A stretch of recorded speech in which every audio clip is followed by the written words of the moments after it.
Hi, welcome back to the channel. If you're new here, please consider subscribing.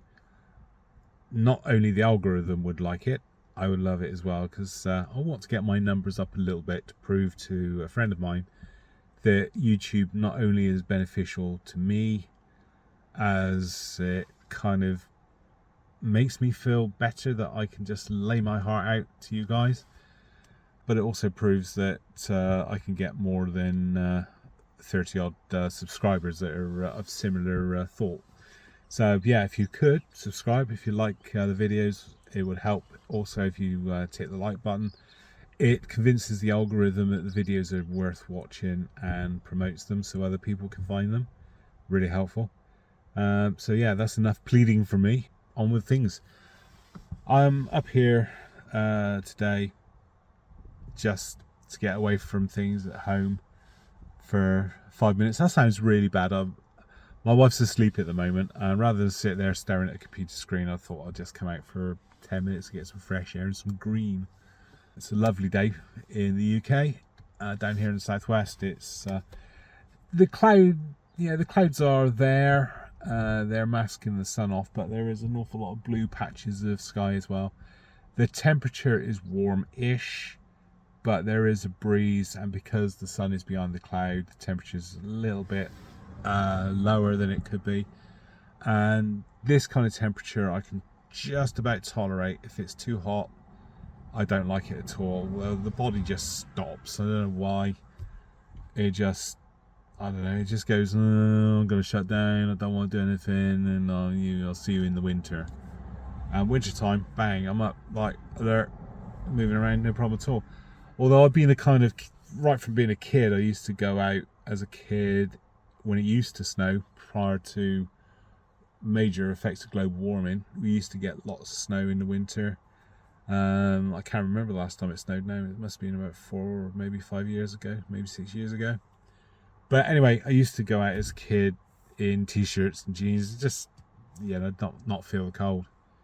Much prefer the cold. Love winter. Hate the time between now and the end of October. If I could, I would outlaw it. But yeah, so that kind of thing I just hate. Which is ironic because my wife is from the Far East, and there the temperatures are in the 30s to 40s, but it's very humid. And I used to be able to cope with that, and if anything, I used to feel quite well. Which is crazy, isn't it? You're thinking hot weather, hot things. Yes, it was hot. Yes, I used to sweat like a bleaking, I don't know, I'd just be soaking wet. And, you know, it is what it is, but I used to be able to cope with it. Which brings me on to one of the things I want to talk about is things that have affected me with the MS. Well, the first one is travel. There's twofold parts to this one. The first part is obviously psychological, I'm sure, but I've got it into my head that I cannot cope with flying. Yes, there is help getting around the airports. Yes, there is help getting you to the door of the aircraft, and then you're kind of on your own until you get to the other end, and then you're helped again. I've got a walker that has to go with me, and I've heard horror stories that people have used their walker up to the gate of the aircraft, and that's the last time they ever see the thing. It just vanishes. It doesn't get put on board, or it gets broken. And no, I can't cope with that, unfortunately. Yeah, the other part is my bladder. If I'm on a long haul flight, for example, more than a couple of hours, I guess, I will probably want to have a wee, and then I've got to get up, get all the way to the toilet, manage the toilet, which are for me like tiny things, and all the time the floor is moving because obviously the aircraft is bouncing around a little bit as you move, as you're flying. So I'm not good on unstable flooring. I know the floor is stable, but the aircraft that the floor is mounted to is not stable. And the last thing I want to do is fall in a very, very tight space, because I could do myself a lot of injury, and more importantly, I could probably cause a lot of injury to anybody that tries to help get me up. So psychologically, I don't want to do it. I know it's up here, but I don't want to be that pain in the ass, as it were. And as I said earlier, I don't want the sort of walker and things to go missing. Where my wife comes from is a thing called a barangay, which is a small village type thing. When I was over there in 2005, there were 10 houses in the area. It is in the middle of nowhere, literally in the middle of nowhere. The road itself has now been replaced with a concrete road, which floods.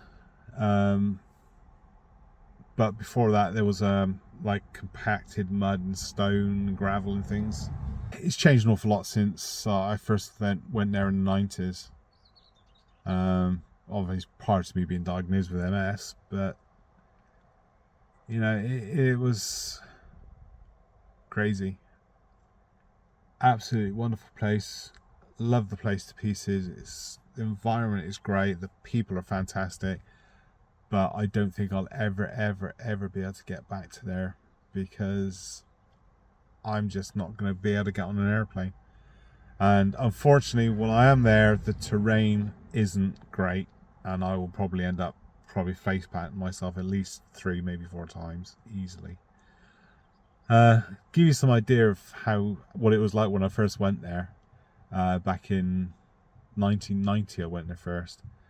I landed, and my first night there was amazing because there's only one street light on the bridge near my wife's home. Or she wasn't my wife at the time, but you get the idea. There was an old bridge which was literally planks of wood across the river, and there was one street light on it, and that was the only street light in the whole barangay. And that street light was generally broken, so when it got dark, it was amazing seeing the stars. I've never seen so many stars in my life, and I probably never will see. But yeah, the people there were fantastic. They also believe that in the bottom of the rice fields at night time there were goblins, and it wasn't safe to go out because the goblins would get me at night time. So, you know, unfortunately, I'm this kind of person that would, it's dark, it's outside, I'm going to go outside and just, it's cool temperature wise, I'm just going to spend some time outside. And I was then escorted because of the goblins. So I don't know, can't say anything. I've got some theories behind it which I won't bother sharing with you because that would probably freak you out. But yeah, so going back to the Philippines, I don't think it's ever going to happen. It's just going to have to be a memory and pictures. I took hundreds of pictures, and in the day there weren't things called digital cameras. This is all cellular film stuff, and I've since scanned them in, so I've got digital copies of the photographs. So yeah, lots of memories, lots and lots of memories, and it frustrates me because I know I can't get there. It's kind of leaves on to the next thing. Is my wife goes away on holiday on her own. I would love to go with her to some of the places she's been. Cambodia, Vietnam, Thailand, Hong Kong. I'm just trying to think. There's so many places she's been. I wish I could go with her, but I just can't go. Just logistically, I can't cope. So I just put up with organising the holidays for her, which I do enjoy. I find it a bit fun, but it's equally frustrating because I'm not seeing stuff and I'm not there with her. So and I think originally she was a little bit shy and worried that she could never go out and look around places unless there was tours and things. But the last trip she went on, she's finally learned how to use Google Maps, and that's it, she's off. So she went to Bucharest recently, and yeah, amazing place by the look of it. There's lots and lots of places she went in Bucharest. So I'm really dead proud of the girl, but again frustrated that I can't go with her. I'd love to go to Iceland. Can't do it. Which brings me on to sort of hotels and things in this country. I've got my bed was replaced by a medical bed because when I used to have UTIs, I used to fall, and the local authority decided that enough was enough, that they would provide me with this bed that would go up, down, left, right, and it's one of those electrical beds. So you can actually lower it down literally to floor height. So if I do ever fall again, I theoretically should be able to get myself back into bed without the need to call for help and things. Brilliant, absolutely brilliant. But the downside of it is I'm quite tall, so I have my bed around about 500 to, I don't know, 700 millimeters off the ground, and 50 or 70 centimeters if you want it in that way. Unfortunately, that does cause problems with hotel beds because they're quite low down, so I would probably struggle to get up. I've also got a grab rail on the side of the bed which helps pull yourself up if you like, and unfortunately a hotel bed hasn't got one of those. Yes, you can buy them, but there's nowhere near as good as the one that came with the bed because it's actually bolted to the side of the bed rather than pushed under the mattress. So yeah, psychological, don't think I could get out, otherwise I would go to a local hotel in this country. Manoeuvring around hotels is also difficult. Yes, there are hotels that have got disabled rooms. Yes, I should be able to use them, and yes, I've got a psychological problem which I've just got to convince my brain that yes, you can go and do it. So maybe one day I will do. But the other problem is obviously bladder. I had a cup of coffee earlier on when I got here about an hour ago, so I've been sat here for about an hour and a half, 2 hours. Yeah, I've got to keep an eye on the bladder because probably in the next, I would say, half an hour, I will probably need to go to the bathroom. So I would say from drinking to wanting to go to the bathrooms, probably about 50 minutes to hour 20. And yes, I get notice most of the time. I don't leak, which is great. I do control the bladder well. The downside, and I don't know if any of you gents out there have had this, if you've got MS, the feeling down below is gone. There's nothing. And I have to listen when I'm urinating to wait for the sound of the water hitting the toilet to finish, and I know then it's finished and it's emptied because I just can't feel the flow anymore. It's hard to describe. I just have no sensation down there, which does have other problems which we won't come into on this channel because it'll probably get blocked, but it does cause other problems as well. Although saying that, thankfully my wife is going through the change, so it's kind of beneficial to both of us, shall we say. And on that note, we'll move on. But yeah, I just don't have a lot of feeling down there, so I've just got to listen to know it's finished. I've had my bladder checked and I've had my prostate checked more times than I could shake a stick at, literally, and everything's okay there at the moment. The bladder is emptying itself correctly. They were looking at why I was getting UTIs basically. A lot of it I think was down to me just not looking after myself and not drinking enough. It's silly. The only thing I do take is I've started taking cranberry substitute because I don't like the taste of cranberry juice, but you can get them in little tablets. So I take 2 of those a day. Should be 3, but I do take 2. My wife is starting to take them as well because she had a UTI recently, but that's all cleared up. She's now started taking cranberry substitute as well. I've not had a UTI for over 1.5 years, which I'm not kind of shouting too much about because I don't want to change the chances, as it were. The other thing has changed is if I'm going to go somewhere, I tend not to drink for about 1.5 hours to 2 hours before I go, which then slows down the bladder wanting to go and empty itself. It does cause dehydration, which I've got to keep an eye on, and obviously when I get to the place I'm going to go or I get home, I do drink lots and lots and lots. Unfortunately, at that point, most of it goes straight through. So, for example, if I drink 1.5 to 2 litres of water when I get home, probably in about 15 minutes it's come through and it's going out the other side, but you don't get the full 1.5 to 2 litres back. You only get a percentage of it, because obviously the body is dehydrating it, it's absorbing it, etc. So it is dangerous, don't recommend it, but I'm having to do it because that works for me. As I said, the bladder does restrict me going for a long drive somewhere. So one of the things I want to do is I want to drive from here to Scotland and to spend some time in Scotland. Never been up there. I hear it's fantastic, so if any of my Scottish viewers there are, you know, you can recommend me places. Anywhere that's got disabled access would be great. You know, hotels, anything like that. Because when I have done in the past, I've looked at disabled hotels specifically for disabled usage, and you basically stick a 0 onto the price of everything.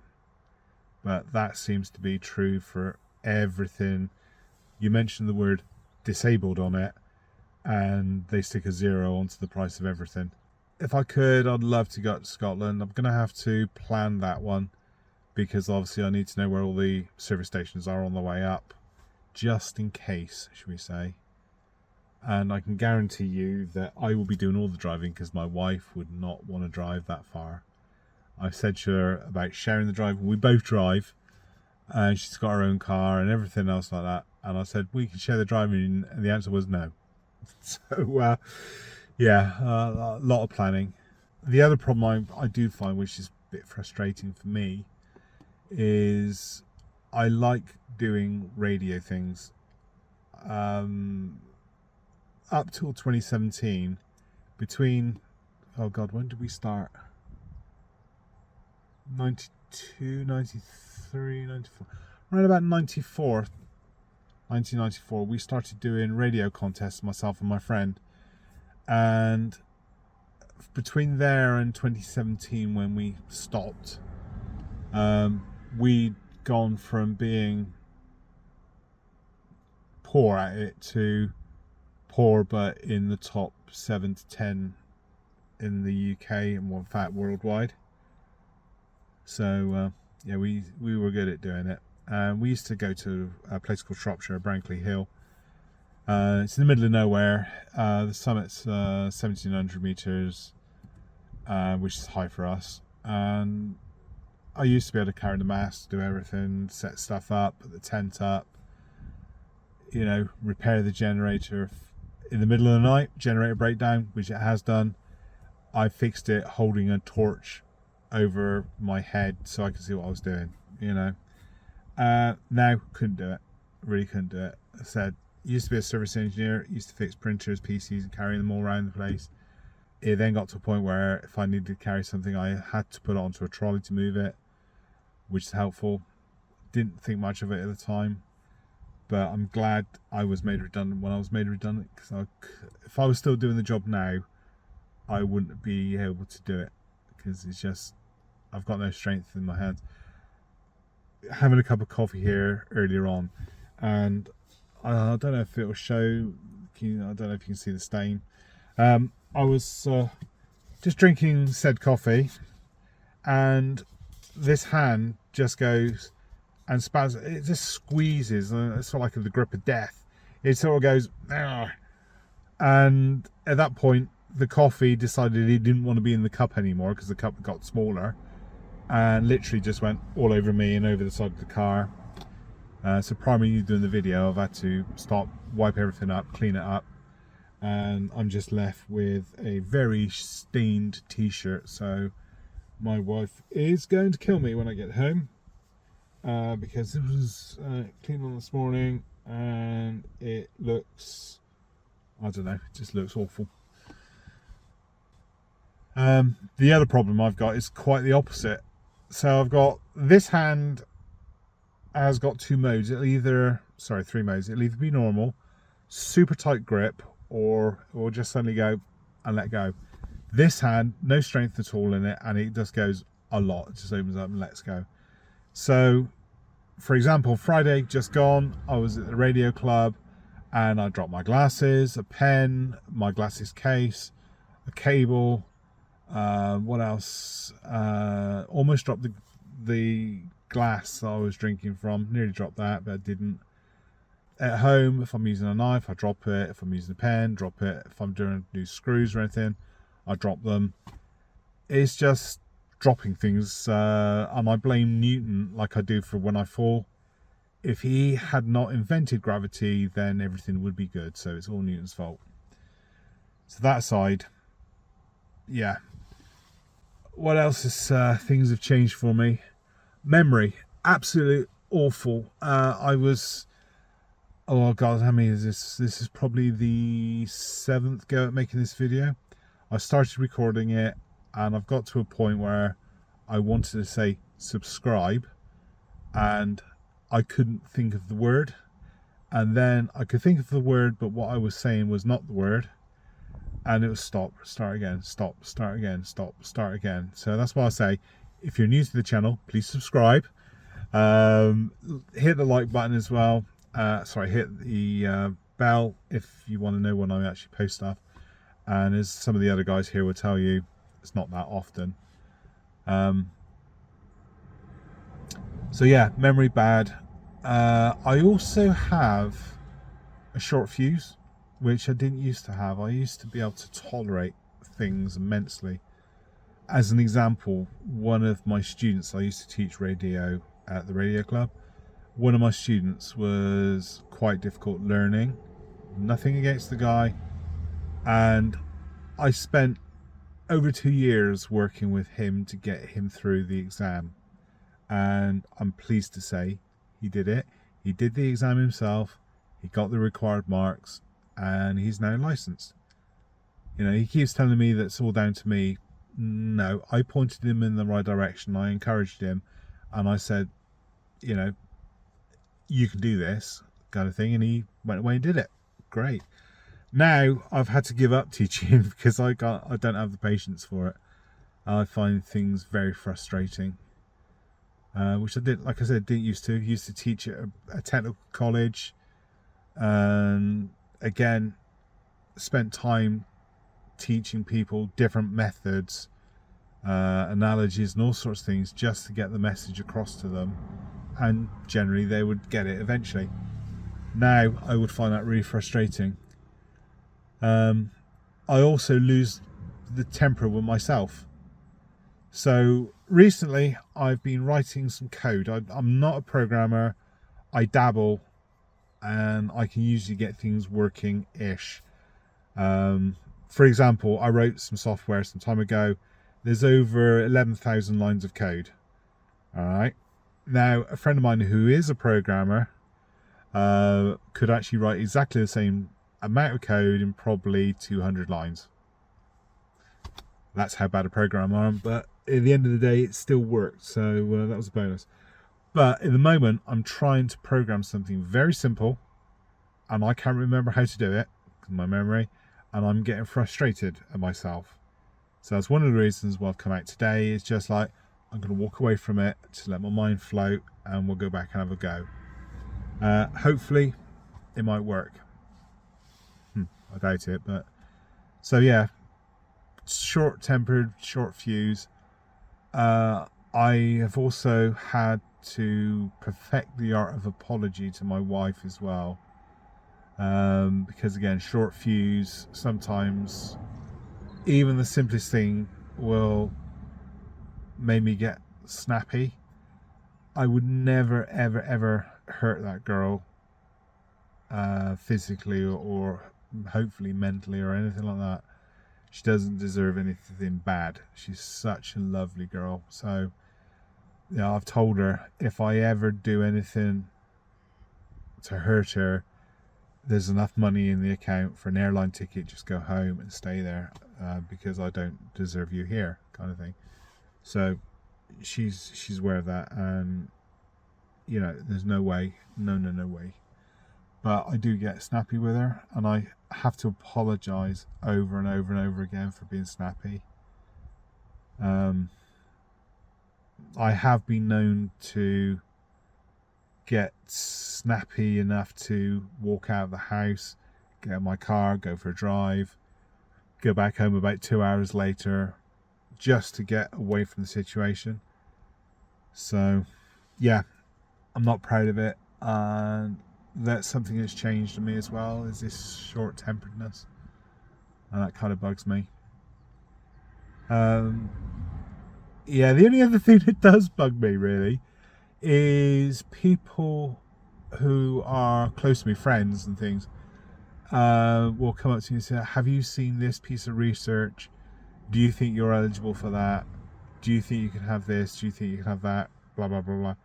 And you have to sort of kind of tell them that's about 5 to 10 years away, and I don't think it would work for me, but I hope that the people behind me, for those who are sort of diagnosed in the future, as it were,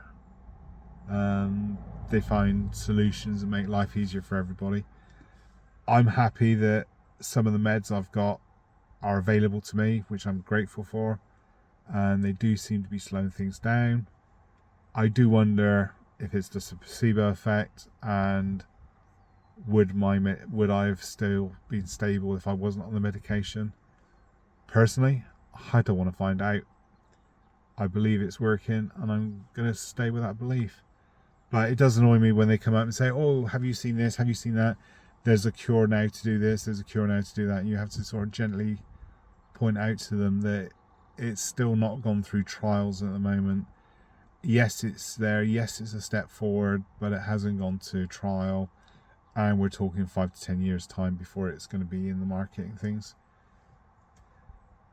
Never say never, as they say. Never say never. But it just kind of bugs me a little bit. The other thing which bugs me is being treated differently. Yes, it is different, and I have to accept it, and I don't want to accept it. That's the problem. If we're going somewhere, they will make adaptations for me just to make things easier for me, which kind of bugs me because I don't like standing out from the crowd, but at the same time I need what they're doing to be done. So yeah, that kind of, I don't know, it's weird. I can't describe it. It kind of plays on my mind. It bugs the heck out of me. I think there's a lot of it because I used to be able to do this thing, and now I'm having to rely on others. Life sucks, as they say. Yeah, so yeah, it's like disabled parking. That kind of bugs me as well. If we go somewhere, myself and my wife, if she's going to go out, say let's go shopping, and she wants me to drive her, I will drive.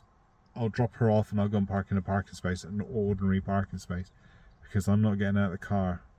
So why should I park in the disabled bay? I've got a blue badge that says I can do it, but why should I park in a disabled bay? Likewise, if I'm in a McDonald's, is usually a big one for me because there's a small video about it. That used to bug the hell out of me when you see the Uber drivers in there during the end of the pandemic. Yeah, the Uber drivers have gone. The parking spaces at that particular restaurant are usually empty, except for in the mornings. I've been there when I used to work. I used to go there, grab a coffee on the way to work, and used to find scaffolding companies used to park in the bays because it's easier to get to than walking down the other end of the car park. But the whole car park is usually empty. It's just, I don't know, maybe the yellow markings are reserved parking for them. Don't know, but I really shouldn't get wound up about it. McDonald's can't do anything about it because their staff are too busy to go and police the car park. Finding it in other places, our local supermarket, some of the disabled bays there have just got vans parked in it if they're having any work done in the shop. It's a big supermarket, not as big as a Walmart, but it's getting on kind of that way. It doesn't sell guns and fish and things, which Yeah, that's a memory from another time. But yeah, if they're doing any refurb work on there, the contractors are usually parked in the disabled bays and things like that. Kind of bugs me, but again, it's a private car park, can't do anything about it. The local public car park is a different story. There are some bays there which are marked for disabled. If you park there, you have to have your display badge on, right time and everything has got to be right, otherwise you get a ticket. If you're not parked in the bay properly, you get a ticket, which I think, some respect, overreacting, other respect, yeah, I think it's a good thing. There's certainly never ever anybody that's parked in this bays that isn't disabled, so that's good. I'm going to disappear again, and I will wish you all health and happiness. Catch you on the next one. And as I said before, if you've got anything you want to ask me or comments, what you want me to cover, anything like that, please leave it in the comments below, and I'll catch you next time. Ta-da.